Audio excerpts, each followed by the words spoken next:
Class 10th के student, क्या आप मैथमेटिक्स के पेपर के लॉन्ग क्वेश्चंस की प्रिपरेशन कर चुके हैं? अगर नहीं तो जरूर कीजिए। लॉन्ग क्वेश्चन गेम चेंजर हैं। उम्मूमन ऐसा होता है कि जब हम शॉर्ट क्वेश्चन करते करते लॉन्ग तक पहुंचते हैं तो या हम थक चुके होते हैं या हम इतना सोच नहीं पाते और हर क्वेश्चन स्टार्ट करते ही रुक जाते हैं, समझ नहीं आता कि अब क्या करना चाहिए। तो आज के इस लेक्चर में हम आपके साथ सारे important long question step by step SLO based जो है उनका थिंकिंग प्रोसेस आपके साथ शेयर करने जा रहे हैं और आपको हर स्टेप बताएंगे कि किस तरह लॉन्ग को प्रिपेयर करें। लॉन्ग को प्रिपेयर करने का मतलब यह है कि ना सिर्फ आप लॉन्ग प्रिपेयर करेंगे बल्कि उसके साथ जुड़े हुए शॉर्ट क्वेश्चन जो है वो भी आपके रेडी हो जाएंगे। और 24 मार्क्स तो लॉन्ग के आपके बनते ही बनते हैं जब उनको आप प्रिपेयर कर लेते हैं और उसके साथ अगर कोई उनसे रिलेटेड शॉर्ट क्वेश्चन आ जाए तो वो नंबर भी आप हासिल कर सकते हैं। तो जो स्टूडेंट स्ट्रगल कर रहे हैं कुछ नंबर हासिल करने के लिए, उनके लिए ये लेक्चर बहुत इंपॉर्टेंट है और जो ऑलरेडी 65 प्लस पर हैं उनके लिए इस लेक्चर में step by step SLO based जो सिस्टम है और उससे रिलेटेड क्वेश्चन अगर आ जाएं उनको कैसे हैंडल करेंगे, टाइम को मैनेज कैसे करना है, वो सब कुछ आज के लेक्चर में शामिल है। तो इसको एंड तक देखिए ताकि आपका लॉन्ग का जो सेक्शन है वो कंप्लीटली रेडी हो जाए। 90% से ज्यादा कंफर्म लॉन्ग जो है एक आपका कॉम्प्लेक्स नंबर के टॉपिक से सिस्टम ऑफ साइमल्टेनियस जो है वो इक्वेशंस को सॉल्व करने का पेयर हो सकता है। इसको हम सॉल्व करने लगे हैं दो मेथड्स के साथ बेटा, हम सॉल्व करेंगे इनको। एक जो है वो क्रेमर्स रूट का मेथड है और एक इक्वेटिंग कोएफिशिएंट वाला मेथड है। पहले हम इसको इक्वेटिंग कोएफिशिएंट वाले मेथड से सॉल्व कर लेते हैं। आपको नजर आया, सबसे पहले आपने बेटा इक्वेशन को स्टैंडर्ड फॉर्म में लिखना है। स्टैंडर्ड फॉर्म से मुराद ये होती है पहले z की टर्म लिखी, फिर आपने w वाली टर्म लिखी, इसके साथ w भी है, और फिर आपने इक्वल्स टू जो कॉम्प्लेक्स नंबर है वो आपने रखा। जब आप इक्वेशन को इस स्टैंडर्ड फॉर्म में ले आएंगे फिर आपने z के या w के कोएफिशिएंट्स को सेम बनाना है। अगर वो सेम नहीं है पहले चेक कर लें क्या सेम है। यहाँ z का कोएफिशिएंट 2 प्लस आयोटा है, यहाँ कुछ और है 4 है, तो इसका मतलब है सेम नहीं है। w का भी, यहाँ w का कोएफिशिएंट 3 आयोटा है, यहाँ पर 1 माइनस आयोटा है, ये सेम नहीं है। तो आप किसी एक वेरिएबल के कोएफिशिएंट को सेम बना दीजिए। मेरी आपको एडवाइस ये है कि ये देखा करेंगे अगर एक कोएफिशिएंट पॉजिटिव और एक नेगेटिव है तो उनको सेम बना दें, ज्यादा आसान है। आप उनको सेम बनाने के बाद ऐड करेंगे तो वो कैंसिल हो जाएगा। तो यहाँ पर मैं w के कोएफिशिएंट को सेम बनाने लगा हूँ। सेम बनाने का मेथड बहुत आसान है। यहाँ w का कोएफिशिएंट है 1 माइनस आयोटा। आप इस पूरी इक्वेशन को मल्टीप्लाई कर देंगे 1 माइनस आयोटा के साथ, यहां भी और यहां पर भी इस तरीके से आप 1 माइनस आयोटा से मल्टीप्लाई कर देंगे। जब आप मल्टीप्लाई करेंगे तो इक्वेशन क्या बन जाएगी, 1 माइनस आयोटा को इसके साथ मल्टीप्लाई करते हैं, 1 2 2 plus iota minus 2 iota and minus iota square. ये आपके साथ पहले जब आपने इसको इसके साथ मल्टीप्लाई किया और इसके साथ वेरिएबल है z, फिर आपने इसको इसके साथ मल्टीप्लाई करना है। जब आपने इसको w के साथ मल्टीप्लाई करना है बेटा, इसको एक्सपैंड नहीं करना है, इसको आपने ऐसे ही रहने देना है, 3 आयोटा इंटू 1 माइनस आयोटा। जिस वेरिएबल के कोएफिशिएंट को आप सेम बनाने जा रहे हैं उनकी प्रोडक्ट को एक्सपैंड नहीं करना, उनको एज इट इज रखना है क्योंकि उसने कैंसिल होना है। तो this is w is equals to, इनको मल्टीप्लाई कर दीजिए, 5 1 5 minus 5 iota plus iota and minus iota square. अब इसको सिंप्लीफाई कर दीजिए, आयोटा स्क्वायर माइनस 1 होता है तो आप आयोटा स्क्वायर की जगह माइनस 1 लिखेंगे, आयोटा माइनस 2 आयोटा, ये आ गया बेटा माइनस आयोटा स्क्वायर की जगह माइनस 1 आ गया। अगेन इसको ब्रैकेट में रखें, मैंने आपको बताया इसको आपने एज इट इज रहने देना है। आयोटा स्क्वायर की जगह आप माइनस 1 रिप्लेस कर देंगे, minus 5 iota plus iota minus 4 iota और ये माइनस 1 आ गया, माइनस माइनस प्लस आ जाएगा तो ये आ गया 5 प्लस 1 6 माइनस 4 आयोटा आपकी राइट हैंड साइड आ गई, लेफ्ट हैंड साइड पे माइनस माइनस प्लस हो गया। सो 2 प्लस 1 3 आ गया, यह आ गया 3 minus iota into Z plus 3 iota into 1 minus iota into W. ये आपकी एक इक्वेशन जो है वो मल्टीप्लाई होने के बाद ये वाली फॉर्म बन गई। आपने ऊपर वाली इक्वेशन को, फर्स्ट इक्वेशन को मल्टीप्लाई किया था जो नीचे इक्वेशन है उसके w के कोएफिशिएंट से। अब आप इस इक्वेशन को किससे मल्टीप्लाई करेंगे? यहाँ पर w का कोएफिशिएंट 3 आयोटा था, तो आपको इसको मल्टीप्लाई करना है बेटा 3 आयोटा से, राइट हैंड साइड पर भी और लेफ्ट हैंड साइड पर भी।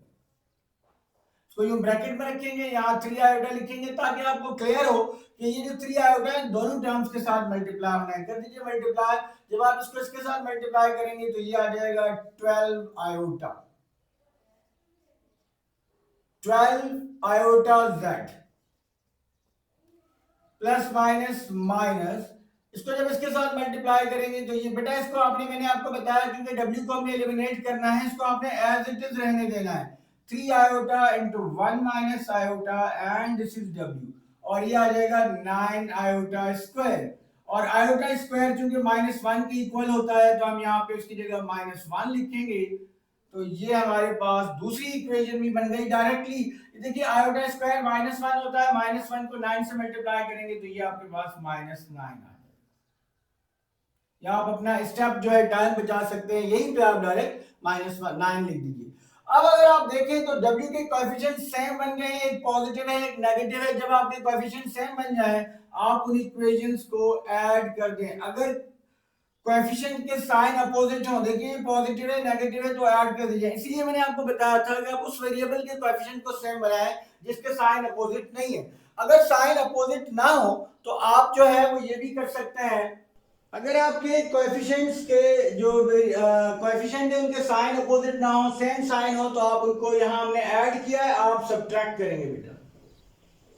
तो जब आप ऐड करेंगे तो देखिए ये कैंसिल हो गया, ये वाली टर्म कैंसिल हो गई। अब आपके पास ये भी z है ये भी z है, इसके कोएफिशिएंट्स को आपने ऐड करना है, 3 minus iota z plus 12 iota z, और राइट हैंड साइड पे आपके पास है 6 minus 4 iota and plus this is -9, सो ये माइनस प्लस माइनस माइनस होता है तो -9, इन दोनों को आपने ऐड करना था, यहाँ बीच में प्लस आना था, प्लस माइनस माइनस हो गया। अब यहाँ पर देखिए आप z को मल्टीप्लाई कर दें तो ये आपके पास आ गया 3z minus iota z plus 12 iota z is equal to 6 minus 9 minus 3 minus 4 iota. तो 3z minus iota z plus 12 iota z, यहां पर आप z कॉमन ले लीजिए बेटा। जब आप z कॉमन लेंगे तो आपके पास आ गया 3 minus iota plus 12 iota, this is -3 minus 4 iota. इस तरीके से आपके पास z की वैल्यू आ गई, और z की क्या वैल्यू आई है, this is -3 minus 4 iota right hand side पे, ये इधर जाके आप डिवाइड कर देंगे तो 3 minus iota plus 12 iota, plus का 11 आयोटा आ जाएगा, 3 माइनस 11 आयोटा। तो ये आपके पास z की वैल्यू आ गई। लेकिन चूंकि कॉम्प्लेक्स नंबर में डिनोमिनेटर में जो है वो आयोटा को आपने नहीं रखना होता, तो आप इसके डिनोमिनेटर के कॉन्जुगेट से मल्टीप्लाई और डिवाइड कर देंगे, -3 minus 4 iota divided by 3 minus 11 iota. इसको आप इसी से मल्टीप्लाई और इसके कॉन्जुगेट से मल्टीप्लाई और डिवाइड कर दें। कॉम्प्लेक्स नंबर का कॉन्जुगेट आपको पता ही है कि इसका 3 प्लस 11 आयोटा होगा, 3 प्लस 11 आयोटा। इनको मल्टीप्लाई कर दें, न्यूमरेटर को न्यूमरेटर के साथ, डिनोमिनेटर को डिनोमिनेटर के साथ।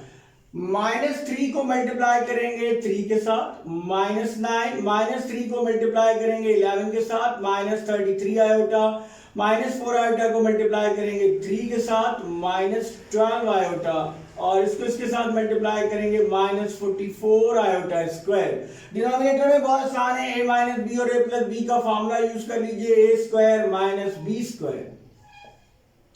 तो ये आपके पास आ गया z की वैल्यू -9 -45 आयोटा -44 इंटू -1, तो ये आ गया आपका 3 का स्क्वायर आ गया 9, और 11, ये स्क्वायर 11 पर भी होगा, आयोटा के ऊपर भी होगा, 121 आयोटा स्क्वायर की जगह आप डायरेक्टली -1 प्लेस कर दीजिए। यहां रियल पार्ट को रियल के साथ एडजस्ट कर दें, -9 minus minus plus 44 and -45 iota, 9 minus minus plus 121।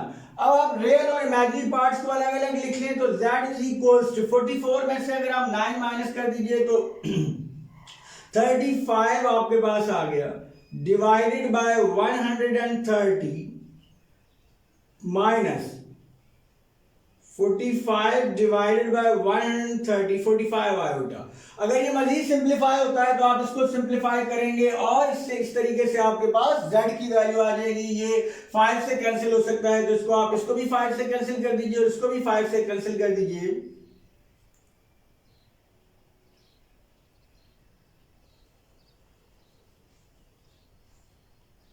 तो ये बेटा फाइनल आंसर आ गया आपके पास z का 7/26 माइनस 9/26 आयोटा, और इसको आप एक बॉक्स में इनक्लोज कर देंगे, 7/26 माइनस 9/26 आयोटा। ये आपको z की वैल्यू मिल गई। सिमिलरली हम w की वैल्यू कैसे फाइंड आउट करेंगे? अब दो मेथड्स हैं। एक मेथड ये है कि आप इस z की वैल्यू को किसी भी इक्वेशन में रिप्लेस करें और आप w की वैल्यू फाइंड आउट करने की कोशिश करें, जो कि निस्बतन मुश्किल होता है, उसमें स्टूडेंट कंफ्यूज हो जाते हैं। देखिए एक बात ध्यान में रखें बेटा, लॉन्ग क्वेश्चन की कैलकुलेशन लेंथी होती है। अक्सर स्टूडेंट जब कैलकुलेशन बढ़ती है, टाइम ज़्यादा लगना शुरू हो जाता है, वो कंफ्यूज होते हैं और उसको वहीं छोड़ देते हैं और अगले क्वेश्चन की तरफ चले जाते हैं, फिर उसमें भी यही मसला होता है। तो इसके लिए ज़रा आपको सब्र हौसले के साथ काम करना पड़ता है, क्योंकि 10 से 12 मिनट का टाइम आपके पास है एक लॉन्ग क्वेश्चन को करने के लिए। और ये वाला लॉन्ग क्वेश्चन जो है वो हमने आपको बताया 90+% चांसेस हैं अपेयर होने के, बहुत इंपॉर्टेंट क्वेश्चन है। इसकी आप मैक्सिमम प्रैक्टिस करें ताकि आप इसको क्विकली कर सकें। तो z हमने फाइंड आउट कर लिया। w के लिए अगेन हम वही करेंगे कि z के कोएफिशिएंट्स को सेम बनाएंगे और फिर हम w की वैल्यू फाइंड आउट करेंगे। वो निस्बतन आसान है इससे कि आप z की वैल्यू इक्वेशन में रिप्लेस करके और w फाइंड आउट करें, वो थोड़ा मुश्किल हो जाता है। अब आपने हम जो है वो वैल्यू फाइंड आउट कर चुके हैं z की। अब हम w की वैल्यू फाइंड आउट करना चाहते हैं तो w के लिए आपको z के कोएफिशिएंट्स को सेम बनाना होगा। z के कोएफिशिएंट्स को कैसे सेम बनाएं? देखिए यहाँ z का कोएफिशिएंट 2 प्लस आयोटा है, यहाँ 4 है। आप इस इक्वेशन को 4 से मल्टीप्लाई कर दें और इस इक्वेशन को 2 प्लस आयोटा से मल्टीप्लाई कर दीजिए तो आपका मसला हल हो जाएगा। तो आपने क्या लिखना है बेटा, दिस इक्वेशन मल्टीप्लाइड बाय 4। तो ये आ गया आपके पास 8। अच्छा, अब चूंकि आपने z को कैंसिल करना है तो आपने z के जो कोएफिशिएंट्स की प्रोडक्ट है वो नहीं करनी है, इनको आपने एज इट इज रहने देना है।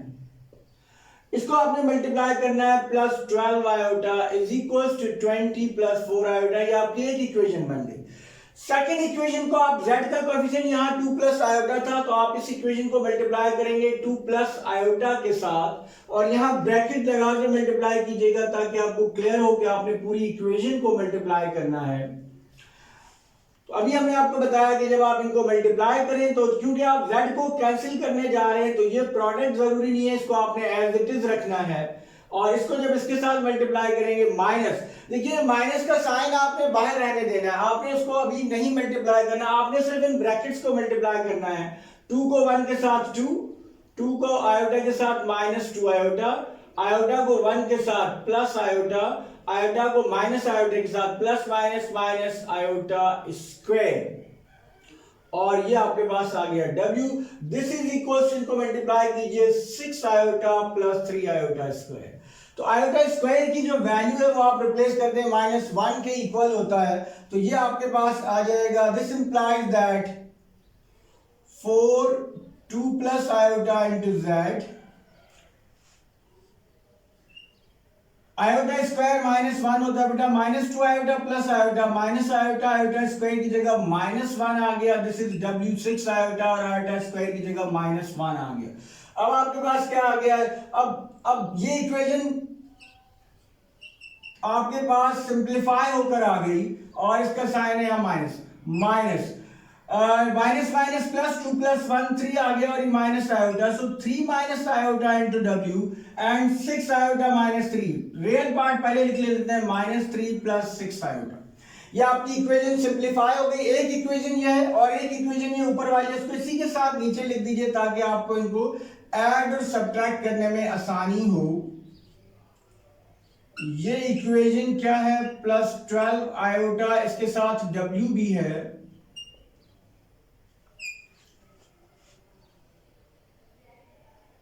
और ये 20 + 4 आयोटा। या क्या सर, अब आप देखिए z के कोएफिशिएंट आपने सेम बनाए हैं, आपने इन कोएफिशिएंट्स का जो साइन है वो सेम है, तो यहां आपने सब्ट्रैक्ट करना है, ऐड नहीं करना। यहां आपने लिखना है सब्ट्रैक्ट, और जब सब्ट्रैक्ट करते हैं तो जो आपने नीचे इक्वेशन लिखी है इसके साइन चेंज होंगे बेटा। साइन चेंज करने का बड़ा सिंपल सा तरीका ये है कि देखिए यहाँ पहले कौन सा साइन है, यहाँ पे चूंकि हमें पता है जब कोई साइन नहीं होता तो प्लस का साइन होता है, तो अगर मेंशन कर दें तो ज्यादा बेहतर है। यहाँ पहले प्लस का साइन था, अब आपने चेंज करके उसको माइनस का बना दिया।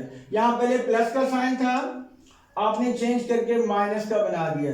यहाँ पहले प्लस का साइन था, आपने चेंज करके माइनस का, इस पूरे का आपने माइनस का साइन कर दिया।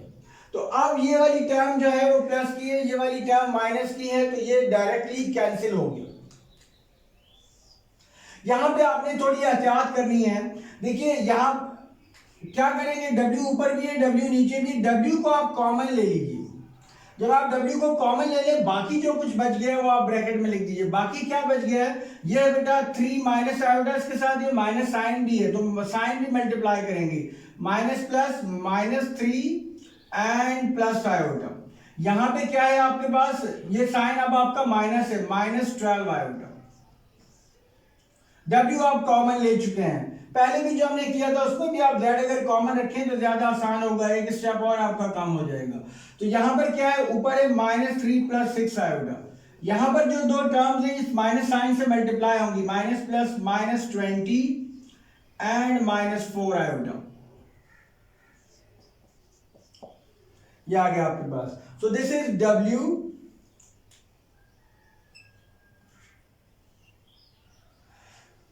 -3 आयोटा को आयोटा के साथ ऐड कर दीजिए, सो -3 एंड -11 आयोटा। और यहां पर भी अगर आप ऐड सब्ट्रैक्ट कर दीजिए इनको, सो रियल पार्ट रियल में -23 एंड +2 आयोटा। तो ये हमने W की वैल्यू भी फाइंड आउट कर ली, और W इक्वल आ गया हमारा -23 + 2 आयोटा डिवाइडेड बाय -3 -11 आयोटा। तो ये W हमें मिल गया। अब आप देखिए डिनोमिनेटर में चूंकि जो आपके पास एक्सप्रेशन है ये कॉम्प्लेक्स फॉर्म में है, तो इसको आपने रिमूव करना होता है। उसके लिए आप डिनोमिनेटर की कॉन्जुगेट से इस इक्वेशन को मल्टीप्लाई और डिवाइड कर देंगे। -3 + 11 आयोटा से मल्टीप्लाई भी करना है और आपने डिवाइड भी करना है। तो ये अब आपके पास आ गया -3 का स्क्वायर एंड -11 आयोटा का स्क्वायर। इनको जब आप मल्टीप्लाई करेंगे तो minus minus plus 69 minus plus minus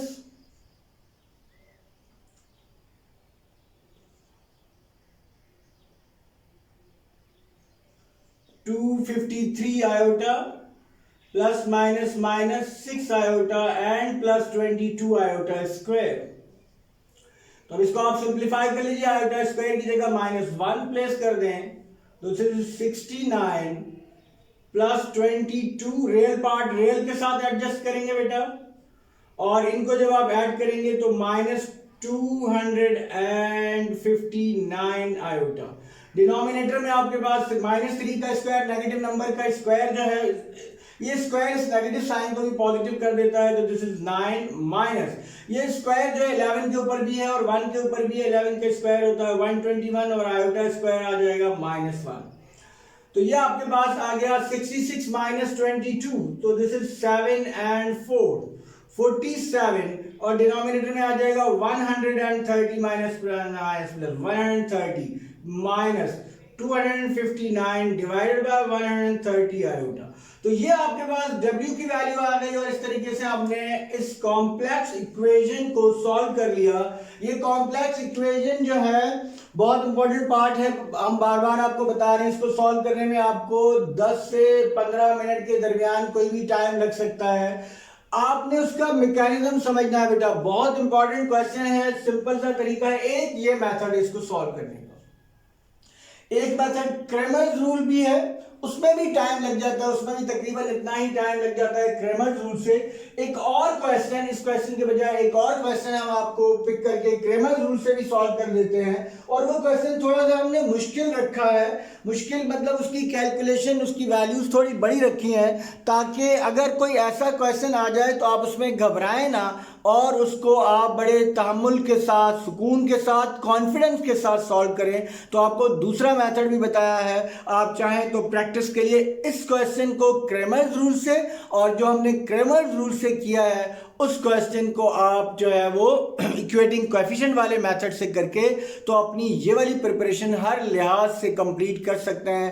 फिर कॉम्प्लेक्स नंबर से कोई मुश्किल सवाल भी आ जाए तो आप आसानी से सॉल्व कर सकते हैं। क्वेश्चन अमूमन इतना मुश्किल नहीं होता, आसान होता है, लेकिन हमने अब जब आपकी मुश्किल की तैयारी हो तो आसान क्वेश्चन भी आ जाए तो आप इजीली अटेम्प्ट कर सकते हैं। ये बेटा टॉपिक जो है मैट्रिसेस का, यहाँ से एक लॉन्ग क्वेश्चन जो है वो मोर देन 95% अपेयर होने के चांसेस हैं। क्वेश्चन किस तरह का होगा, एक सिनेरियो बेस्ड क्वेश्चन होगा। ये किस तरह का आपके पास सिनेरियो गिवन है और इसके डिफरेंट पार्ट्स होंगे, और ये एग्जामिनर्स का फेवरेट क्वेश्चन होता है कि जिसमें उन्होंने आपके डिफरेंट पार्ट्स बनाए हुए, एक क्वेश्चन गिवन हो और उसके सब पार्ट्स गिवन हो। फॉर एग्जांपल इसमें पहला पार्ट आपसे ये कह सकते हैं कि फॉर्म लीनियर इक्वेशंस, फिर आपसे ये कह सकते हैं कि लीनियर इक्वेशंस के बनाने के बाद राइट इन मैट्रिक्स फॉर्म,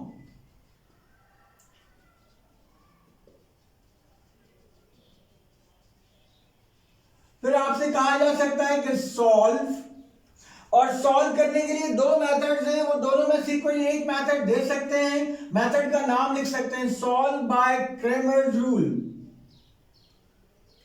अगर मेथड का नाम ना लिखा हो तो आपकी मर्जी होती है, आप किसी भी मेथड से सॉल्व कर सकते हैं। एंड वेरीफाई रिजल्ट,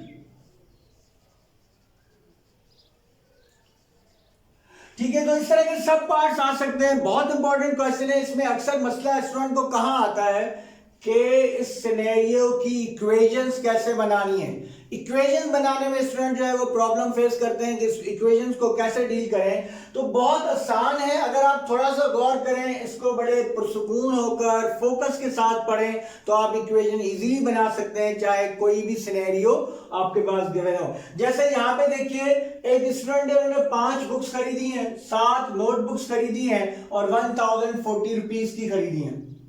एक और स्टूडेंट है, हमेशा दो सिचुएशंस गिवन होंगी क्योंकि दो इक्वेशंस बननी है। एक और स्टूडेंट है, उन्होंने 3 बुक्स ली हैं और 5 नोटबुक्स लिए और उनके पैसे लगे हैं 680 rupees.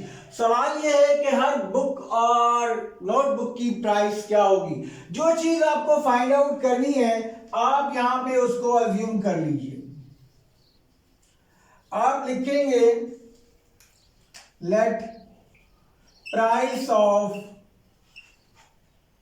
each book equals rupees X and price of each notebook is equals rupees Y। अब बेटा अगर उन्होंने 5 बुक्स खरीदी हैं, अगर एक बुक की प्राइस X रुपीज, अगर एक बुक की प्राइस जो है वो X रुपीज है तो 5 बुक्स की प्राइस जो है वो क्या हो जाएगी, जाहिर है 5 से मल्टीप्लाई कर देंगे।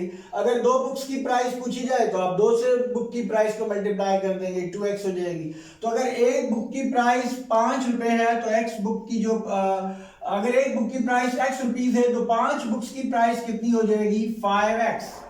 सिंपली एक बुक 5 बुक्स 5x, एक नोटबुक 7 नोटबुक 7y। अब ये टोटल प्राइस हो गई बुक्स और नोटबुक्स की और ये इक्वल है 1040 के। देन सेकंड स्टूडेंट की क्या सिचुएशन है, उन्होंने 3 बुक्स ली हैं, एक की प्राइस x है तो 3 की प्राइस 3x। 5 नोटबुक लिए, एक की प्राइस y है तो 5 की price 5y is equal to 680। ये आपकी इक्वेशन बन गई, पहला मरहला आपका हो गया। सेकंड, राइट इन मैट्रिक्स फॉर्म। आप हर पार्ट करते जाएंगे, उस पार्ट पर नंबर आपको मिलते जाएंगे। इसकी मैट्रिक्स फॉर्म लिख लीजिए। मैट्रिक्स फॉर्म में क्या करना है बेटा, कोएफिशिएंट का मैट्रिक्स बनाना है आपने, वेरिएबल्स का मैट्रिक्स बनाना है, कॉलम मैट्रिक्स बनेगा। और ये मैट्रिक्स फॉर्म भी बन गई। थर्ड स्टेप, अब आपने इसको सॉल्व करना है। और क्या, कौन से रूल से सॉल्व करना है, क्रेमर्स रूल से सॉल्व करना है। तो इसको क्रेमर्स रूल से सॉल्व करने के लिए पहले हम क्रेमर्स रूल का थोड़ा सा आपको आइडिया दे दें। आपका ये जो कोएफिशिएंट्स का मैट्रिक्स है, इसको आप ए कह दीजिए। दो और मैट्रिसेस आपने बनाने हैं, एक को आप कह दें ए एक्स, एक को ए वाई। ए एक्स और ए वाई इसलिए कि आपके वेरिएबल एक्स और वाई है, और एक्स और वाई आपने कहां लिखना है, आपने इनके सब स्क्रिप्ट में लिखना है। यहां पर जब आप ए एक्स मैट्रिक्स बनाएंगे तो आप एक्स के कोएफिशिएंट्स को इग्नोर कर देंगे, और यहां पर आप ये चीज लिखेंगे, इक्वल वाले अपोजिट वाले नंबर लिखेंगे, ये कोएफिशिएंट आपके सेम रहेंगे। जब आप ए वाई फाइंड आउट करेंगे तो आप वाई के कोएफिशिएंट्स को इग्नोर कर देंगे, और वहां पर आप इक्वल के अपोजिट वाले नंबर लिखेंगे 1040 एंड 680। तकरीबन 50% काम आपने कर लिया है। आपने मैट्रिक्स लीनियर इक्वेशन भी बना दी, उनको मैट्रिक्स फॉर्म में लिख दिया। अब आप क्रेमर्स रूल से सॉल्व करने की तरफ जा रहे हैं। आपने पहले 3 मैट्रिसेस बना लिए। आपने अगर ये नोट कर लिया हो तो मैं इसको इरेज कर देता हूं, ताकि हम जो है, बल्कि इसको नोट कर लीजिए, तो इसको हम सॉल्व करने की तरफ चलें।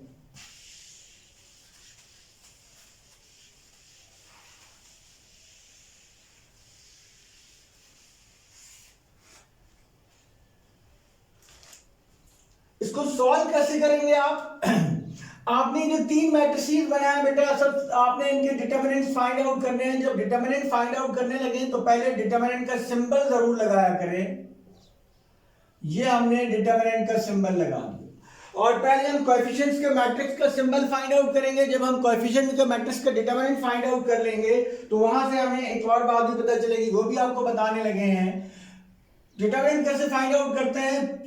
प्रिंसिपल डायगोनल की प्रोडक्ट, ये प्रिंसिपल डायगोनल है, that is 25, minus secondary diagonal की product, this into this is 21 and this is 4।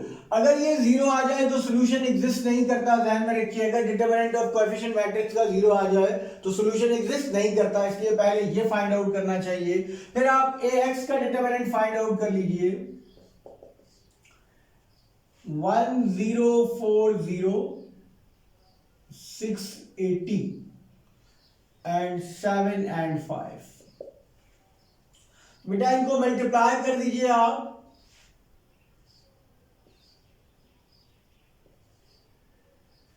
ये हो गया 5200 एंड माइनस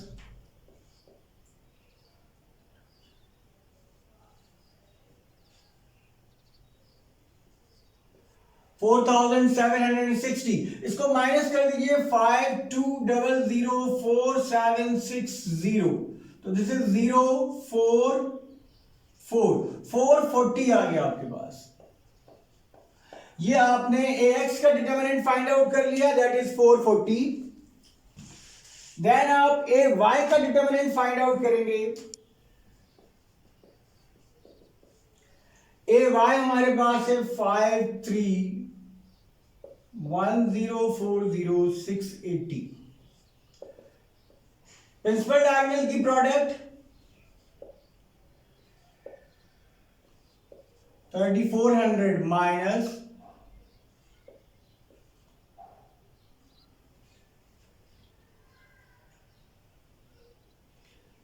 320। इसको माइनस कर दीजिए बेटा 3400 में से 3120 0 280, तो ये आपके पास आ गया 280। तो आपने a का डिटरमिनेंट भी फाइंड आउट कर लिया, ax का डिटरमिनेंट भी फाइंड आउट कर लिया, और ay का डिटरमिनेंट भी फाइंड आउट कर लिया। अब x की वैल्यू कैसे फाइंड आउट करनी है? x इक्वल होगा determinant of A x divided by determinant of A. X का डिटर्मिनेंट हमारे पास है 440, ए का डिटर्मिनेंट है बेटा हमारे पास 4। इसको डिवाइड कर दीजिए, 1 टाइम 4 और दिस इज 0।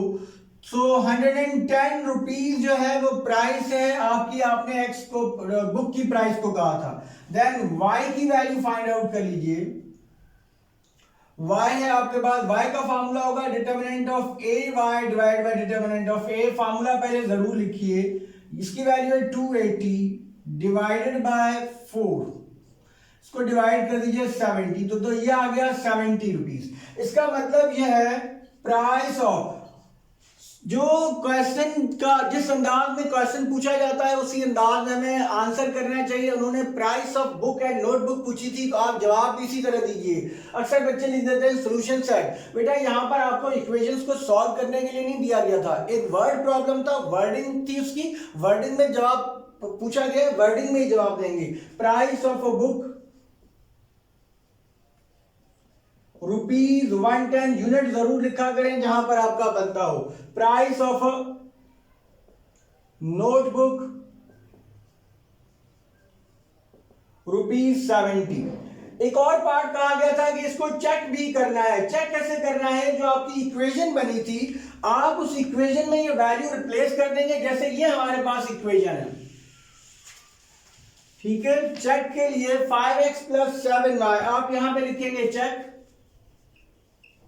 यहां पे हेडिंग देंगे चेक। उसके बाद एक इक्वेशन लिखेंगे, मैं ये वाली इक्वेशन लिख रहा हूं, और इसमें ये वैल्यूज जो आपके पास आई हैं एक्स और वाई की, वो रिप्लेस कर देंगे। 5 इंटू एक्स की वैल्यू है बेटा 110 एंड 7 इंटू वाई की वैल्यू है 70, तो ये आ गया 550 प्लस 0। इनको ऐड करके देखिए 0, this is 14 1 and this is 10। तो आप देखिए बोथ साइड्स इक्वल आ गई, तो आप चेक वाला स्टेप भी आपका हो गया। आप लिखेंगे वेरीफाइड। इस क्वेश्चन को करने का एक फायदा यह है कि आपको उसी वक्त आपका आंसर भी पता चल जाता है। एक सवाल है बेटा, अगर आप ये एक सवाल कर लें और इक्वेशन बनाना थोड़ा सा सीख लें, तो यूं समझिए आपका ये वाला क्वेश्चन भी लॉन्ग का रेडी हो गया। अब किसी तरह का भी क्वेश्चन आ जाए एग्जाम में, आप इजीली सॉल्व कर सकते हैं। क्रैमर रूल करवाने का एक और फायदा होगा कि अब हम आपको, जो हमने आपको बताया था कि आप कॉम्प्लेक्स जो सिस्टम ऑफ कॉम्प्लेक्स इक्वेशन उसको सॉल्व कर सकते हैं क्रैमर रूल की मदद से। तो हम इस क्वेश्चन के बाद एक क्वेश्चन आपके साथ कॉम्प्लेक्स वेरिएबल इक्वेशंस को सॉल्व करने का क्रैमर रूल की मदद से भी देंगे। क्वेश्चन थोड़ा लेंथी जरूर होगा, वो हमने खुद ऐसा क्वेश्चन पिक किया है ताकि एग्जाम में अगर कोई एक ऐसा क्वेश्चन आए जिसकी कैलकुलेशन बड़ी हो तो आप कंफ्यूज ना हो। उसमें थोड़ा बहुत हिस्सा आप भी डालिएगा, कुछ कैलकुलेशन हमने आपके लिए छोड़ी है वो आप कर लेंगे, क्योंकि वीडियो बहुत लेंथी हो रही है तो हमने कुछ कैलकुलेशन आपके लिए भी रखी है। पहला क्वेश्चन जो है वो हमने कॉम्प्लेक्स नंबर के टॉपिक से लिया है, जहां से आपको simultaneous system of simultaneous equations को सॉल्व करना है। इस पर ध्यान में रखिए, सिस्टम ऑफ साइमल्टेनियस इक्वेशन का क्वेश्चन 90+% इंपॉर्टेंट है कि ये क्वेश्चन एग्जाम में अपेयर हो। सो कॉम्प्लेक्स नंबर की system of equation of complex, जिसमें कोएफिशिएंट्स जो है वो वेरिएबल्स के वो कॉम्प्लेक्स होते हैं, और ये जो वेरिएबल्स हैं आपके z और w, ये भी कॉम्प्लेक्स हैं। इन इक्वेशंस को सॉल्व करने के दो मेथड हैं। हम आपके साथ दो क्वेश्चन शेयर करेंगे, दोनों मेथड्स के साथ एक एक क्वेश्चन को सॉल्व करेंगे। जो मेथड आपको आसान लगे आप उसको फॉलो कर सकते हैं। सॉल्व करने का मतलब यह होता है बेटा, इक्वेशंस को सॉल्व करने का मतलब यह है कि उसमें जो अननोन वेरिएबल्स हैं, जैसे कि यहां पर z और w हैं, उनकी वैल्यू फाइंड आउट की जाए। तो उसको आप कैसे सॉल्व करेंगे? पहले बेटा हम इसको सॉल्व करने लगे हैं क्रैमर्स रूल से। आपने यकीनन चैप्टर 3 में क्रैमर्स रूल पढ़ा होगा, मैट्रिसेस के चैप्टर में। सो क्रैमर्स रूल की मदद से भी आप इन इक्वेशंस को सॉल्व कर सकते हैं। बहुत कम स्टूडेंट जानते हैं कि ये इक्वेशंस क्रैमर्स रूल की हेल्प से भी सॉल्व हो सकती हैं, और उससे जरा ज्यादा आसानी से सॉल्व हो सकती हैं, और टाइम भी आप बचा सकते हैं। क्योंकि जो इक्वेटिंग कोएफिशिएंट वाला मेथड है उसमें टाइम ज्यादा लगता है। बहरहाल हम आपको दोनों मेथड बताएंगे, जो मेथड आपको आसान लगे आप उसी को फॉलो कीजिएगा। क्रेमर्स रूल का पहला स्टेप यह है कि आप इक्वेशन को स्टैंडर्ड फॉर्म में लिखिए। आप इक्वेशन को इस तरीके से, पहले z वाली टर्म फिर w वाली टर्म इक्वल्स टू जो है वो कॉम्प्लेक्स पार्ट जो है वो आपने इक्वल के अपोजिट साइड पे रखना है। इसी के नीचे एग्जैक्टली आपने सेकंड इक्वेशन लिखनी है। उसके बाद का स्टेप क्या है, आपने इसको मैट्रिक्स फॉर्म में लिखना है। इसकी मैट्रिक्स फॉर्म क्या है, आपने बेटा कोएफिशिएंट्स को अलग करना है। कोएफिशिएंट्स क्या है, z का कोएफिशिएंट यहां पर 1 है, जब कोएफिशिएंट नहीं लिखा होता तो 1 होता है बेटा। यहां पर z का कोएफिशिएंट 4 माइनस आयोटा है, यहां पर w का कोएफिशिएंट 2 प्लस आयोटा है, और यहां पर w का कोएफिशिएंट -3 है। फिर आपने यहां वेरिएबल्स जो है वो इंट्रोड्यूस करवा दिए। वेरिएबल्स कॉलम की फॉर्म में लिखेंगे, z और w आपके वेरिएबल्स हैं, equals to 15 iota and 3 iota यहां पे आपने लिखना। यह स्टेप बहुत जरूरी है, मैट्रिक्स फॉर्म में आपने लिखना होता है जब आप क्रेमर्स रूल से सिस्टम ऑफ इक्वेशंस को सॉल्व करते हैं। यह मैट्रिक्स फॉर्म में हमने लिख लिया। अब आप 3 मैट्रिसेस बनाएंगे, उन तीनों के डिटरमिनेंट्स फाइंड आउट करेंगे और आप अपने वेरिएबल्स की वैल्यूज तक पहुंच जाएंगे। तो सबसे इंपॉर्टेंट बात यह थी, गिवन क्या है सोचना यह हमें रिक्वायर्ड क्या है और वहां तक पहुंचना कैसे। तो पहुंचने का एक तरीका यह है कि आप अपनी गिवन इक्वेशंस को मैट्रिक्स फॉर्म में लिखें और क्रेमर्स रूल की मदद से उनको सॉल्व करें। तो अब आप ये जो कोएफिशिएंट का मैट्रिक्स है इसको किसी भी कैपिटल अल्फाबेट से रिप्रेजेंट कर दें। मैं इसको ए से रिप्रेजेंट कर देता हूं।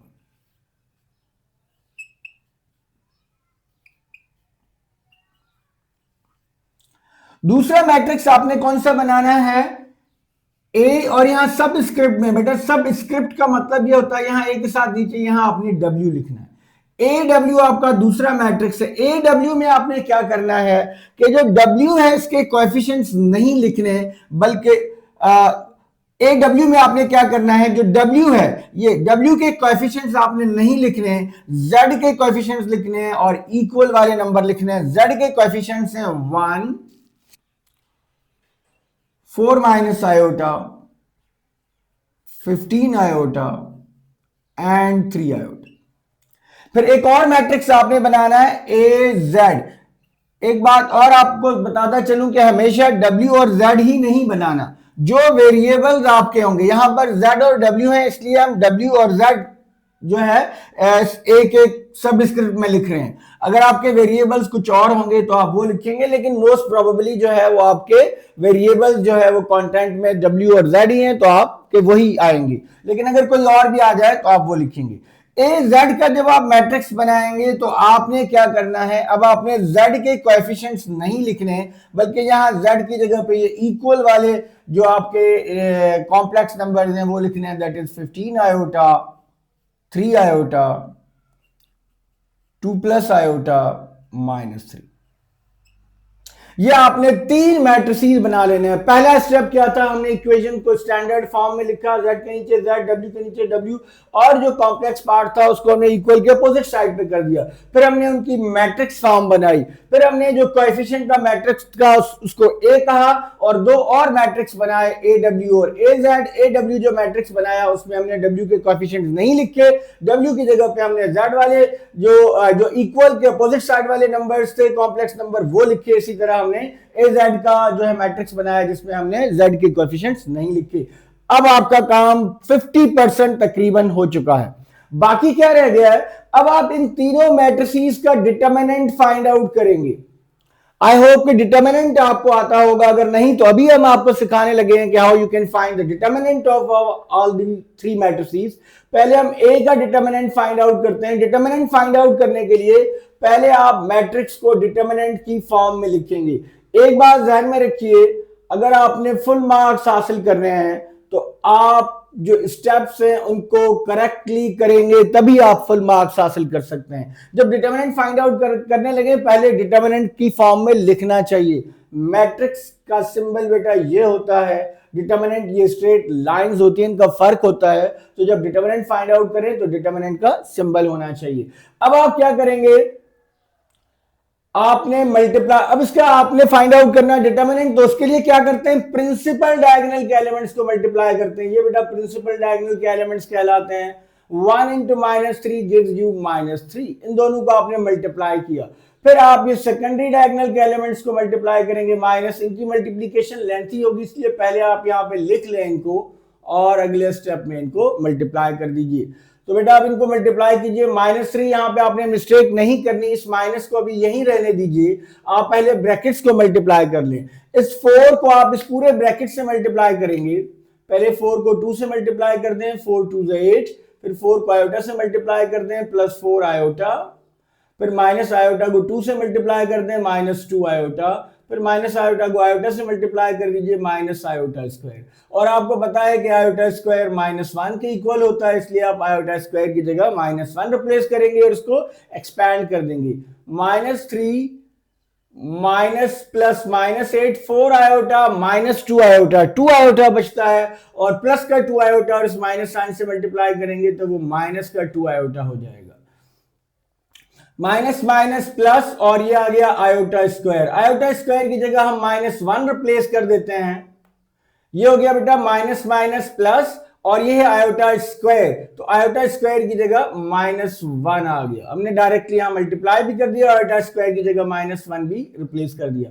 अब क्या करते हैं, आप रियल पार्ट को रियल में ऐड करते हैं और इमेजिनरी पार्ट को इमेजिनरी में ऐड करते हैं। -3 और -8 -11 बनता है और ये -2 आयोटा और प्लस -1 अगेन -11 और -1 -12 बन जाएगा और ये -2 आयोटा। तो इस तरीके से आपको डिटर्मिनेंट ऑफ ए मिल गया। यहां पे आप डिटर्मिनेंट ऑफ ए इस तरीके से आप इसको एक बॉक्स में बंद कर देंगे। तो ये आपका एक स्टेप हो गया कि आपने एक मैट्रिक्स का डिटर्मिनेंट फाइंड आउट कर लिया। ये हमने ए का डिटर्मिनेंट फाइंड आउट कर लिया। अब आप ए डब्ल्यू और ए जेड के डिटर्मिनेंट फाइंड आउट करेंगे सिमिलरली इस तरीके से। तो पहले हम ए डब्ल्यू का डिटर्मिनेंट फाइंड आउट कर लेते हैं। ये आपने डिटर्मिनेंट के सिंबल में लिखा 1 15 iota 4 minus iota and 3 iota. Again बेटा वही करेंगे, आप प्रिंसिपल डायगोनल्स को मल्टीप्लाई करेंगे। This is 3 iota minus secondary diagonal को मल्टीप्लाई करना है 15 iota multiplied bye 4 minus iota. इसको अभी आप ब्रैकेट में रहने दें और अब इसको आप एक्सपैंड कर दीजिए। This is 3 iota minus 15 iota को 4 के साथ मल्टीप्लाई करें 60 iota minus minus plus 15 iota square. Iota square की जगह हम -1 रिप्लेस करेंगे तो ये सिंप्लीफाई हो जाएगा। 3 iota minus 60 iota is -57 iota and plus 15 into -1। तो आपके पास ए डब्ल्यू का डिटर्मिनेंट आ गया और इसकी वैल्यू आ गई आपके पास -15 -57 आयोटा। ये आपको ए डब्ल्यू पता चल गया। तो अब आप इसको नोट कर लीजिए, क्योंकि हम ए जेड का डिटर्मिनेंट फाइंड आउट करने के लिए इसको इरेज करेंगे। इसको नोट करें तो हम ए जेड का डिटर्मिनेंट फाइंड आउट करते हैं और ए जेड का डिटर्मिनेंट फाइंड आउट जब हम कर लेंगे तो तकरीबन हम 85-90% काम कर चुके होंगे। आई होप कि आप इसको नोट कर चुके होंगे। अब हम जो है वो फाइंड आउट करेंगे ए डब्ल्यू का डिटर्मिनेंट, और ए डब्ल्यू के डिटर्मिनेंट के लिए ए डब्ल्यू काम कर चुके हैं, ए जेड का डिटर्मिनेंट फाइंड आउट करेंगे। और ए जेड के डिटर्मिनेंट के लिए आप इसको लिखेंगे ए जेड का डिटर्मिनेंट। पहले ए जेड का डिटर्मिनेंट है जी 15 iota 2 plus iota 3 iota and this is -3। अब इनको मल्टीप्लाई करते हैं बेटा प्रिंसिपल डायगोनल की product -45 iota -3 iota multiplied by 2 plus iota.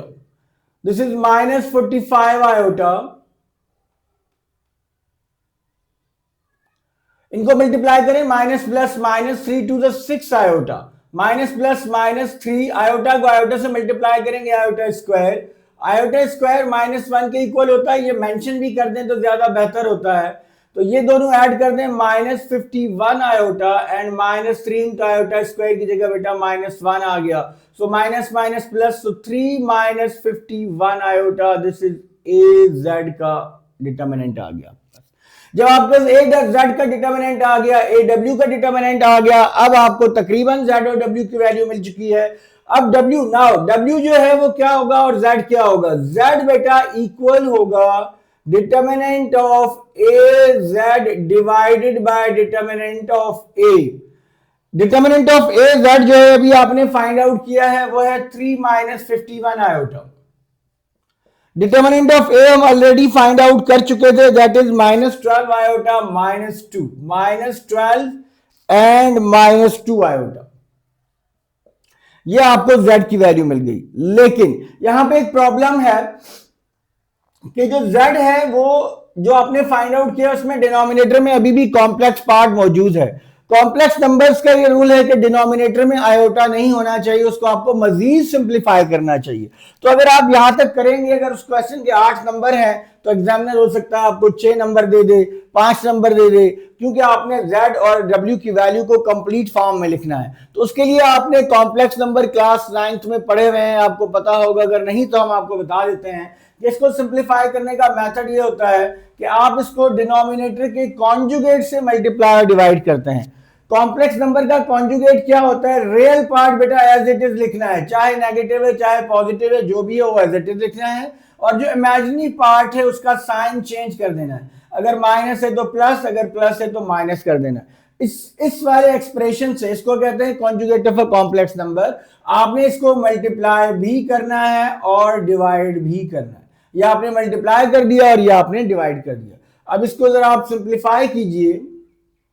Simplify कैसे करना है? न्यूमरेटर को न्यूमरेटर से मल्टीप्लाई करना है, डिनोमिनेटर को डिनोमिनेटर से मल्टीप्लाई करना है। 3 को -12 से मल्टीप्लाई करेंगे -36, 3 को 2 आयोटा से मल्टीप्लाई करेंगे +6 आयोटा, इसको इससे मल्टीप्लाई करेंगे माइनस माइनस प्लस। 51 को आपने 12 से मल्टीप्लाई करना है, तो 1 12 से 12 का 2, 1 कैरी चला गया, 60 61 612 आयोटा आ जाएगा।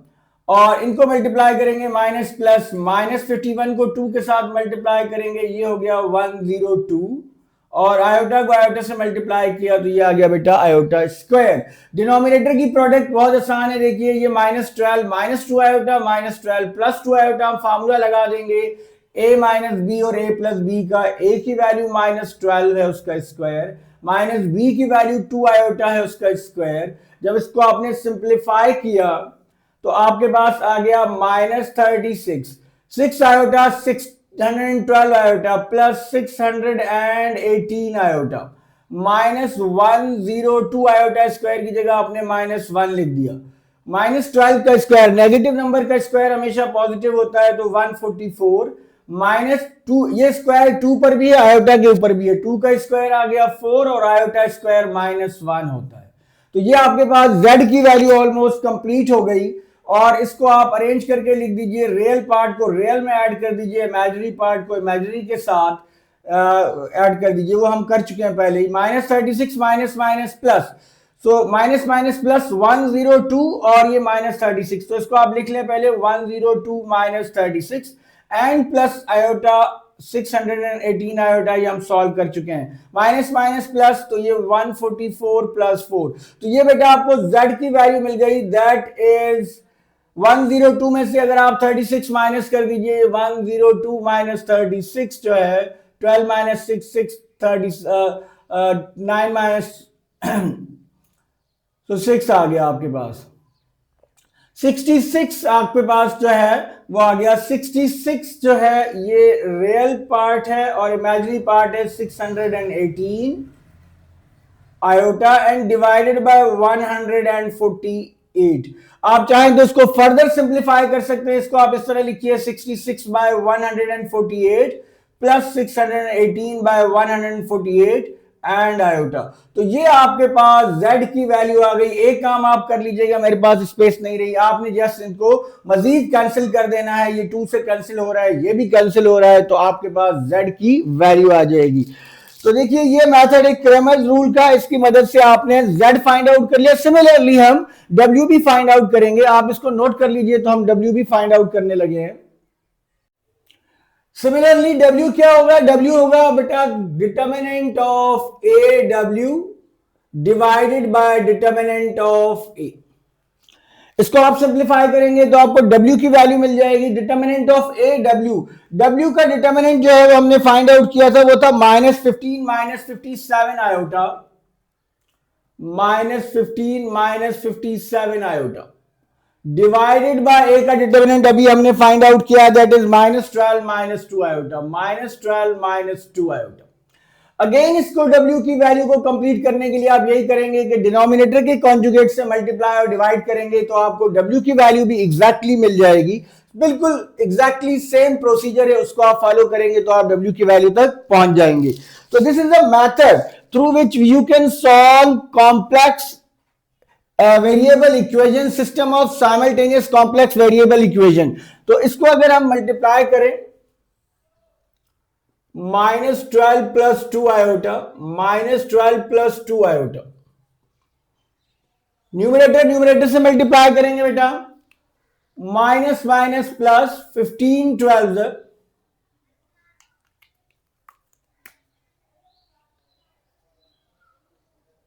150, फिर 15 को 2 आयोटा से मल्टीप्लाई कीजिए, minus plus minus 15 to the 30 iota, minus minus plus 57 को 12 के साथ मल्टीप्लाई कीजिए, 57 को आप 12 के साथ मल्टीप्लाई करेंगे,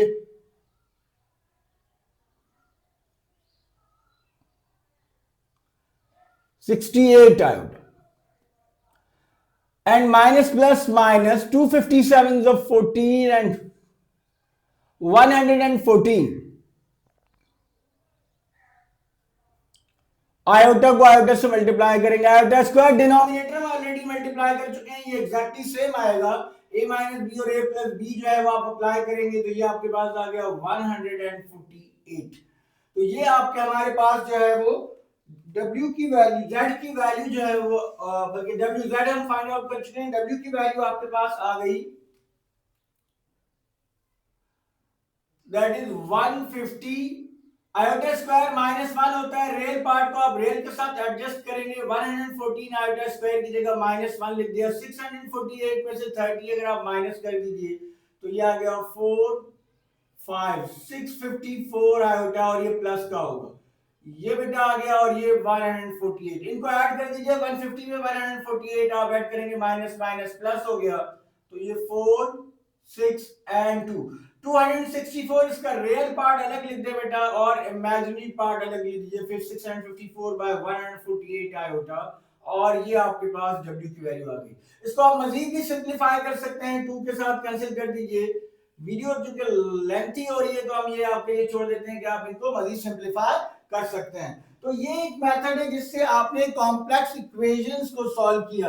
एक बात आपको बताता चलिए, ये जो क्वेश्चन हमने आपके लिए पिक किया, ये हमने जान के ऐसा क्वेश्चन पिक किया, और ये इस तरह के क्वेश्चन अमूमन एग्जाम का हिस्सा होते हैं जिसमें आपके पास वैल्यूज ऐसी आती हैं जिनकी कैलकुलेशन थोड़ी सी लेंथी होती है। तो आपको ऐसे क्वेश्चंस को डील करना भी आना चाहिए कि अगर लेंथी कोई ऐसा क्वेश्चन आए उसको आपने छोड़ना नहीं है, आपने बीच में घबराना नहीं है। आपके पास कैलकुलेटर अलाउड है, वो आपके पास मौजूद होता है, आप कैलकुलेटर की मदद से मल्टीप्लाई करते जाएंगे तो इजीली आपकी मल्टीप्लिकेशन होती जाएंगी। तो ये आपने Z और W की वैल्यू फाइंड आउट कर ली। डियर स्टूडेंट, ये एक और बहुत ही इंपॉर्टेंट क्वेश्चन जो है वो इसका टॉपिक है linear inequalities, linear and quadratic inequalities से ये क्वेश्चन जो है वो अपेयर होगा। बहुत आसान सवाल, इसके चंद स्टेप्स हैं, अगर आप उनको फॉलो कर लें तो कोई भी क्वेश्चन आए तो आप आराम से सॉल्व कर सकते हैं। वो कौन से स्टेप्स हैं उनकी हम बात करेंगे। सबसे पहले देखते हैं क्वेश्चन क्या है। Graph the solution region of the following system of linear inequalities. ये आपके पास लीनियर इनइक्वालिटीज गिवन है। सिस्टम ऑफ लीनियर इनइक्वालिटीज को आप अलजेब्रिकली सॉल्व नहीं कर सकते, इनका सॉल्यूशन ग्राफिकली सॉल्यूशन पॉसिबल होता है। तो ये क्वेश्चन किसी यहां लेस और इक्वल होगा, दोनों में ग्रेटर होगा, दोनों में लेस होगा, कुछ भी हो, इसी तरह का सवाल होगा बेटा। ये करना बहुत आसान है और आप आराम से जो है ये मार्क्स हासिल कर सकते हैं इस वाले चैप्टर से अगर ये लॉन्ग क्वेश्चन अपेयर होता है। करना कैसे, जरूरी स्टेप्स कौन से हैं जिनके नंबर हैं। एक बात और आपको बताता चलूं कि बहुत से जगहों पर ये जो है वो बहुत लेंथी मेथड से यूज हुआ होता है, बहुत सारी तफसील लिखी होती है, उनकी जरूरत नहीं है। आपने इस लाइन, इस इक्वेशन और इसकी एसोसिएटेड इक्वेशन लिखनी है, पहला स्टेप।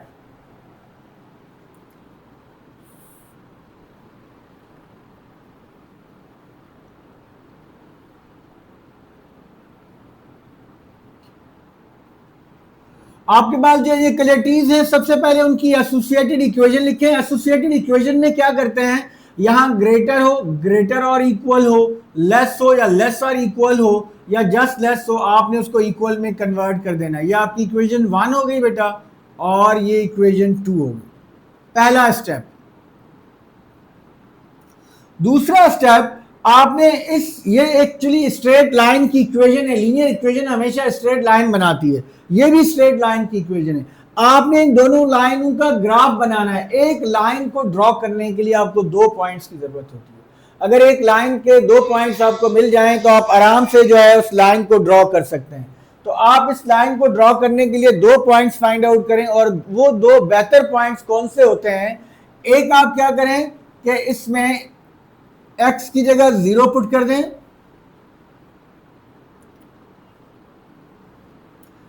इक्वेशन 1 में x की जगह 0 रखिए तो आपको y की वैल्यू मिल जाएगी।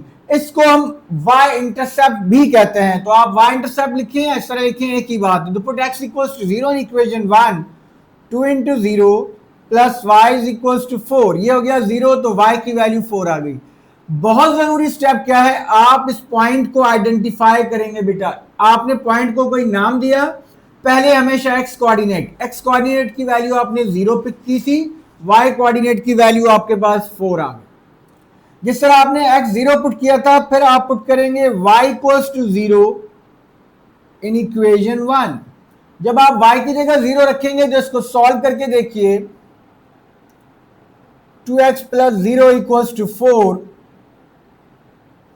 2x equals to 4, so x equals to 2। तो आपको एक और पॉइंट मिल गया, उसको आप b से मेंशन कर दीजिए। x कोऑर्डिनेट उसका 2 है और y कोऑर्डिनेट जो है वो उसका 0 है। चाहे इक्वेशन कोई भी हो, उसकी एसोसिएटेड इक्वेशन लिखी, x 0 रख के y फाइंड आउट करेंगे, y 0 रख के x फाइंड आउट करेंगे। सिमिलर प्रोसेस आप इक्वेशन 2 के साथ करेंगे।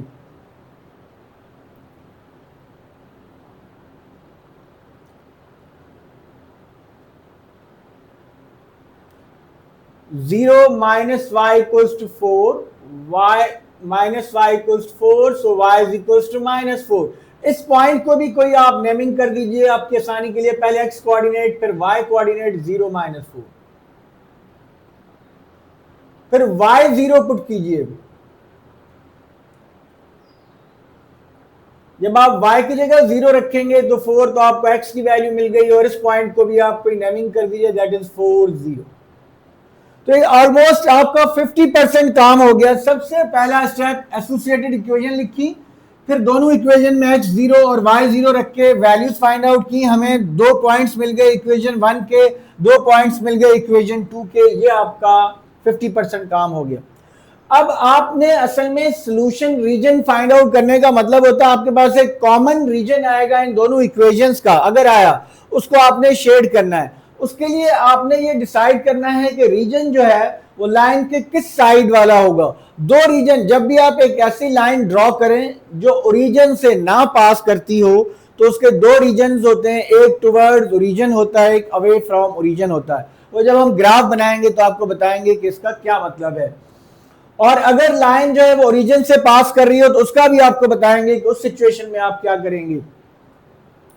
अच्छा, यहां पे आपको एक और सिचुएशन बताते चलें कि इस क्वेश्चन में साथ यहां पर ये भी लिखा हुआ आ सकता है, अक्सर ये भी होता है, x इज ग्रेटर और equal than 0, y is greater और इक्वल देन 0।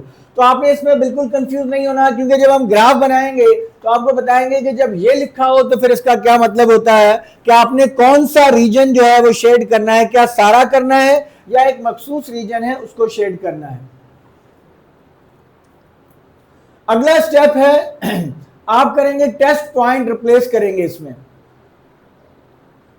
और टेस्ट पॉइंट हमेशा ओरिजिन लेंगे।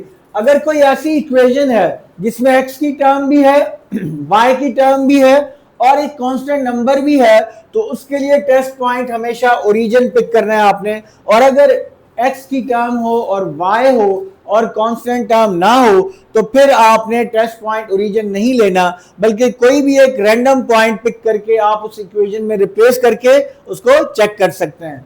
और अगर आपका सिर्फ x हो तो वर्टिकल लाइन बनती है, उसमें भी आपने चेक नहीं करना होता। अगर सिर्फ y हो तो हॉरिजॉन्टल लाइन आपकी बनती है, आपने जस्ट लाइन ड्रॉ करनी है।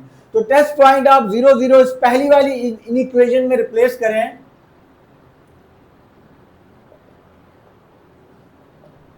इसको हम 1 कह देते हैं, इसको आप 2 कह लीजिए। 2 into 0 plus 0 is greater or equal than 4, 0 is greater or equal than 4। अब आपने वैल्यू रिप्लेस करने के बाद जब सिंप्लीफाई करेंगे, लेफ्ट साइड पे भी नंबर आएगा, राइट हैंड साइड पे भी नंबर है। आपने देखना है क्या ये नंबर की जो स्टेटमेंट है वो ट्रू है या फॉल्स है। 0 ग्रेटर देन 4 भी नहीं होता और इक्वल्स टू 4 भी नहीं होता, इसका मतलब है ये फॉल्स स्टेटमेंट है। अगर ये स्टेटमेंट फॉल्स होगी तो आपका रीजन अवे फ्रॉम ओरिजिन होगा। आप यहां जस्ट अवे लिख दीजिए, अवे फ्रॉम ओरिजिन। यही काम आप सेकंड इक्वेशन के साथ भी करेंगे।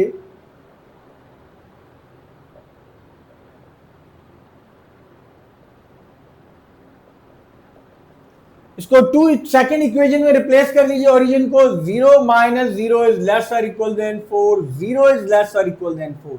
देखिए 0 लेस देन 4 होता है, एक कंडीशन आपकी ट्रू है। अक्सर स्टूडेंट ये भी कहते हैं सर 0 जो है लेस देन 4 तो है लेकिन इक्वल नहीं होता। देखिए और वाली स्टेटमेंट है, 0 इज लेस और इक्वल देन 4। कोई एक अगर ट्रू हो तो वो चीज ट्रू होती है, तो 0 इज लेस देन 4 है तो ये ट्रू है। ट्रू का मतलब यह है कि आपका रीजन जो होगा वो टुवर्ड्स ओरिजिन होगा। ये सब आपने लिखना है, इस सब के मार्क्स हैं, ये पॉइंट्स फाइंड आउट करने हैं, ये टेस्ट पॉइंट रिप्लेस करना है, इन सब के मार्क्स हैं। तो ये सारे स्टेप्स आपने करने हैं। आई होप कि यहां तक आपने सारा कुछ कर लिया होगा। अब हम इसका ग्राफ कैसे बनाएंगे, ये हमारा फाइनल सोल्यूशन है। तो ये आप लिख लीजिए, मैं इसको रेस करने लगा हूं। और इसका ग्राफ बनाना बहुत मेन स्टेप है। ग्राफ आप ग्राफ पेपर पे भी बना सकते हैं। ई शीट्स में हर क्वेश्चन से रिलेटेड जो है ग्राफ आपका end of the E sheets given होता है, आप उस पे जाकर भी ग्राफ बना सकते हैं। और अगर आपके पास टाइम कम हो, बेहतर यही है कि आप वहां पे ग्राफ बनाएं। लेकिन अगर टाइम कम है और क्विकली आप क्वेश्चन कर रहे हैं और टाइम भी बचाना चाह रहे हैं, तो आप वहीं पे भी अगर कर दें तो बहुत सारे टीचर्स जो है इसको कंसिडर कर लेते हैं। लेकिन हम आपको सजेस्ट यही करेंगे कि इसको ग्राफ पेपर पे करें। और अगर आप वहां कॉपी के उस पेपर जहां पर आपने सोल्यूशन किया है, अगर वहां पर आप कर भी रहे हैं इसको, तो देन आप इस तरीके से करेंगे कि जो पॉइंट्स लगाएंगे वो इक्वल डिस्टेंस पे लगाएंगे। कैसे? सबसे पहले आप एक वर्टिकल लाइन ड्रॉ करें बेटा, एक हॉरिजॉन्टल लाइन ड्रॉ कीजिए। प्रॉपर इसकी लेबलिंग करनी है। ये आपका एक्स एक्सिस है, ये आपका वाई एक्सिस है। अब आपने पॉइंट्स देखने हैं। अगर हम पहली इक्वेशन की तरफ चलें तो उसका पॉइंट, एक पॉइंट है 0 4। सपोज ये 0, यहां ओरिजिन 0 है, 1 2 3 4, तो ये पॉइंट ए आ गया मेरे पास, दैट इज 0 4। फिर दूसरा पॉइंट बी है 2 0 1 2, ये बी पॉइंट आ गया 2 0। इन दोनों लाइनों को ज्वाइन करके आपने एक्सटेंड कर देना है। और जब आप इन लाइंस को ज्वाइन करके एक्सटेंड करेंगे तो एक बात का आपने ख्याल रखना है कि अगर आपकी जो इक्वेशन है, जो क्वेश्चन है, अगर उसमें लेस और इक्वल गिवन है तो आप डार्क लाइन बनाएंगे। अगर सिर्फ लेस देन होता 2x प्लस वाई सिर्फ लेस देन इक्वल्स टू 4 होता तो आप डॉटेड लाइन बनाते। इस तरीके से आप डॉटेड लाइन बनाते, लेकिन चूंकि लेस और इक्वल था इसलिए हम इसको कहते हैं डार्क लाइन बनानी आपने। सिमिलरली अब सेकंड इक्वेशन की तरफ जाइए, 0 माइनस 4, इसकी आप प्रॉपर लेबलिंग करेंगे, ये आपका y प्राइम एक्सिस है, 1 2 3 4 माइनस 4, दिस इज 0 माइनस 4, इस पॉइंट को हमने c कहा था, 0 माइनस 4 4 0 1 2 3 4। आप अगर कॉपी पर ये कर रहे हैं तो आप स्केल की मदद से इक्वल डिस्टेंस पे पॉइंट्स लगाकर भी कर सकते हैं। ये आपकी सेकंड लाइन आ गई। हर लाइन की इक्वेशन उसके साथ लिखनी है बेटा। इस लाइन की इक्वेशन थी x minus y equals to 4 और पहली लाइन की इक्वेशन थी 2x plus y is equals to 4। ये आपने उनकी एसोसिएटेड इक्वेशन साथ लिख ली, ये आपका ग्राफ बन गया। अब आपने इनके रीजन को शेड करना है। रीजन को शेड करने के लिए थोड़ी केयर की जरूरत है। जरा गौर से देखिएगा आप क्या करेंगे। अक्सर लोग क्या करते हैं कि आप बच्चे क्या करते हैं, दोनों का अलग अलग रीजन बनाते हैं। आपने इनका कंबाइंड रीजन फाइंड आउट करना है कि इन दोनों का कंबाइंड रीजन कौन सा है। देखिए पहली इक्वेशन की तरफ आते हैं। इस इक्वेशन का रीजन था away from origin. Away from origin का मतलब ये जो लाइन हमने ड्रॉ की है बेटा, ये देखिए ओरिजिन यहां पर है, तो इसका नीचे वाला रीजन जो है ये टुवर्ड्स ओरिजिन कहलाएगा, ऊपर वाला रीजन जो है ये अवे फ्रॉम ओरिजिन कहलाएगा। तो इसका मतलब है इस लाइन का रीजन ये है, ये इस पूरा जो ऊपर वाला रीजन है, ये जो मैं ग्रीन लाइंस बना रहा हूं, ये इस लाइन का रीजन है। This is away from origin. Second line को देखिए, इसका रीजन है टुवर्ड्स ओरिजिन। अब ये वाली लाइन हमारी ये है, इसका ओरिजिन ये है, ये ओरिजिन वाली साइड वाला रीजन है और ये away from origin. Towards origin का मतलब ये है कि इस लाइन के ऊपर जितना भी रीजन है ये इस तरीके से आपने इसको शेड करना है। अब आपका रिक्वायर्ड रीजन कौन सा है, जहां पर दोनों रीजन आपके इंटरसेक्ट कर रहे हैं, वो आपका रिक्वायर्ड रीजन होगा। अब दोनों लाइन, दोनों रीजन कहां इंटरसेक्ट कर रहे हैं, ये वो रीजन है जहां पर दोनों लाइन जो है वो आपकी इंटरसेक्ट कर रही हैं। आपने इसको फर्दर जो है वो शेड कर देना है और ये आपका रिक्वायर्ड रीजन होगा।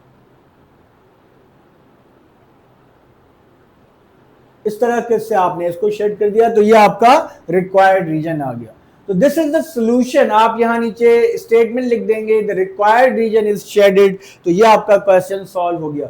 अब मैं आपको बता रहा था कि अगर आपके क्वेश्चन के साथ ये वाली दो स्टेटमेंट्स हो, x इज ग्रेटर और equal than 0, y is greater और इक्वल देन 0, इसका मतलब ये बेटा x ग्रेटर और इक्वल देन 0 की एसोसिएटेड इक्वेशन होगी x equals to 0। x equals to 0 y axis होता है, y इज ग्रेटर और equal than 0, y equals to 0 x axis होता है।